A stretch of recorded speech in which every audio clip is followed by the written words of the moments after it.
3 mistakes that I made as a college freshman.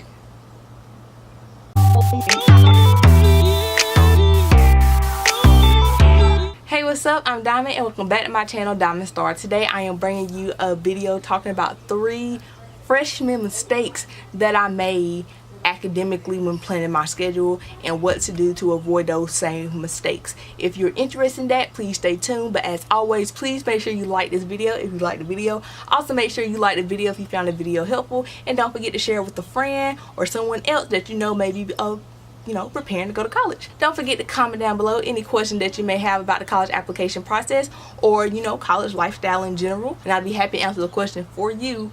Or you can just DM me on my social media, which will be right here on the screen somewhere, and I will answer those questions for you as well. Lastly, don't forget to subscribe so you don't miss any more videos centered around everything college, and most importantly, so you can join the Diamond family. Now let's move into the video. My first semester in college academically was a little rough. I'm not even gonna lie to y'all. At first I felt like I did not sign up for this. I wanted to go home. I wanted to try again and maybe next year, but I was like, I'm gonna push through and I'm gonna keep on doing it. And I did, and I wound up passing all my classes, successfully passed all my classes. And I stayed strong, I persevered, overcame obstacles, and like now I'm like stronger than ever and I'm doing better than ever. So initially I could not register for classes because the school did not have my official transcript. So I had to wait till my transcript was sent over to my school to be able to register for classes. With that being said, I had to miss the July 2nd deadline or registration date, and I had to wait all the way to August to register. A lot of the classes were full, so I just had to take what was left. I got into a science class, I got into a math class, and both of the classes that I were in were kind of known as weed out classes. I didn't believe in weed out classes. I was just like, no class is gonna weed me out of nothing. I don't know what you mean. In addition to those classes, I was also in the honors college. I still am in the honors college, and I took an honors class as well as I took a language class, which was it was an advanced language class, and it was fast track, so it was like 2 classes in one.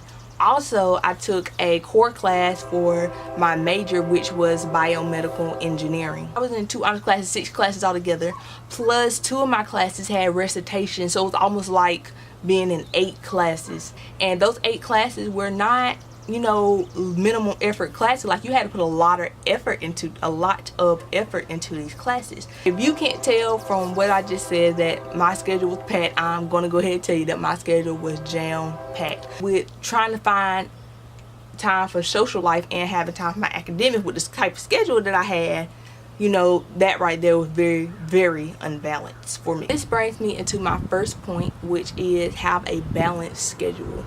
Ask your upperclassmen, ask your advisor, ask people who may know more than you about school about which classes to take. From my experience, try not to take a lot of analytical math and science courses, but your school may be different. Honestly, most first years are coming in, they only need, and they're going to take electives.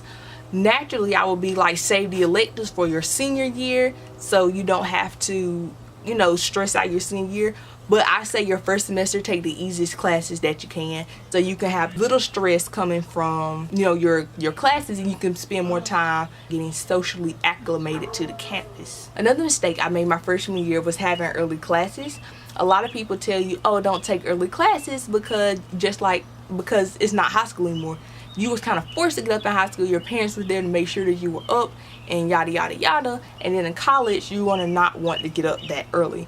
Me, I really didn't have a choice because the classes that I was taking, I was only offered really in 8 o'clock in the morning, because I registered late though were the only classes that were still open, so I had to take them. It's hard to get up in the morning, especially if you want to stay out late with your friend, or it's hard to say no when you're trying to make friends in the beginning of the year and you have to say no to going out because you got to wake up at 8 o'clock, well, 6 o'clock in the morning to get ready for your 8 o'clock class.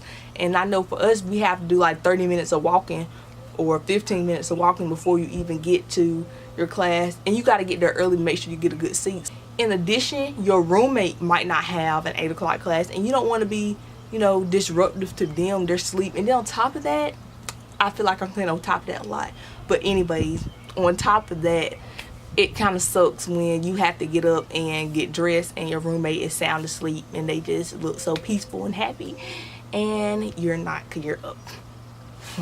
So if I have to wake up, absolutely have to wake up at 6 o'clock in the morning, I would rather not have the pressure of trying to make it somewhere by a certain time, but rather, you know, take that time to do my homework, do some studying, and eat some breakfast, you know, just really chill and just start my day off right, listen to some music, get into like my zone before I have to rush off to class and start my day. So don't get early classes if you can avoid it. A third mistake that I made was not asking for help. So my schedule was what it was and it is what it is, but I didn't realize that there were resources that I could have used to help me out during my semester. I, you know, was afraid to, you know, tap that person beside me and be like, hey, do you know the answer to this? Or how did you get that answer? And I could have done a better job with finding resources versus taking on the stress all by myself. That's my last tip to you, is that I will look for resources. If you need help, ask for help. It's okay with you saying I do not know, because that's the start of you learning something new. This is all I have for this video. I did plan on speaking more about my academic experience, but my camera's about to go dead and it's probably gonna be dark outside before my camera is charged back up again. So I would definitely be making a part 2 to this video, or either I'll be, you know, just adding it in throughout my freshman year experience little series that I'm doing. But as always, please make sure that you like this video if you like this video. Also make sure that you like this video if you found it helpful. Don't forget to comment down below any question that you may have about the college application process, or any college lifestyle questions in general, and I'll be happy to answer those questions for you. Or you can DM me on my social media, which is right here on the screen. Lastly, don't forget to subscribe so you don't miss any more videos coming very, very soon. For now, I am Diamond Star, and I'll see you in the next one. Mwah.